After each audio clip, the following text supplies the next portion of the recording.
ദൈവത്തിന്റെ വരദാനമാണെന്ന് വിശ്വസിക്കുന്നവർ ഏറെയുണ്ട്. അതേസമയം പ്രണയം ഒരു തോന്നൽ മാത്രമാണെന്നും സത്യത്തിൽ ആരും ആരെയും പ്രണയിക്കുന്നില്ല എന്ന് പറയുന്നവർ അതിലേറെയും.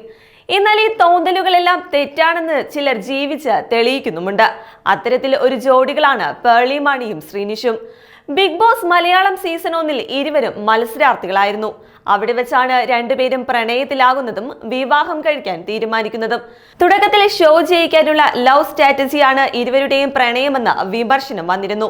എന്നാൽ പിന്നീട് അത് തെറ്റാണെന്നും തങ്ങൾക്കിടയിലേത് ആത്മാർത്ഥ പ്രണയമാണെന്നും ഇരുവരും തെളിയിച്ചു.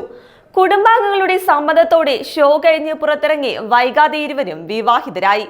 ഒരുമിച്ചുള്ള ദാമ്പത്യ ജീവിതം പേർളിയും ശ്രീനിഷും ആരംഭിച്ചിട്ട് 5 വർഷവും കഴിഞ്ഞു. നില, നിതാര എന്നിങ്ങനെ 2 പെൺകുഞ്ഞുങ്ങളുടെ മാതാപിതാക്കൾ കൂടിയാണ് ഇപ്പോൾ ഇരുവരും.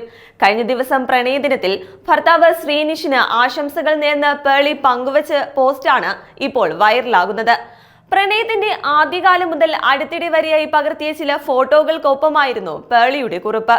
എന്റെ എക്കാലത്തെയും പ്രണയം. ഞാൻ 47 കിലോ ആയിരുന്നപ്പോൾ നീ എന്നെ സ്നേഹിച്ചിരുന്നു. ഇപ്പോൾ 74 കിലോ ആയപ്പോഴും നീ എന്നെ സ്നേഹിക്കുന്നു. ഹാപ്പി വാലന്റൈൻസ് ഡേ എന്നായിരുന്നു പേർളി കുറിച്ചത്. ഇതിന് മറുപടിയായി ലവ് യു ഡാ എന്നാണ് ശ്രീനിഷിന്റെ മറുപടി. പോസ്റ്റ് വൈറലായതോടെ ആരാധകരും സിനിമയിലും സീരിയലിലുമുള്ള ഇരുവരുടെയും സുഹൃത്തുക്കളുമെല്ലാം കമന്റുകളുമായി എത്തിയിട്ടുണ്ട്. പേളി അന്നും ഇന്നും സുന്ദരിയാണെന്നും ശരീരഭാരം വർദ്ധിച്ചപ്പോൾ പേളി കൂടുതൽ സുന്ദരിയായി എന്നാണ് കമന്റുകൾ.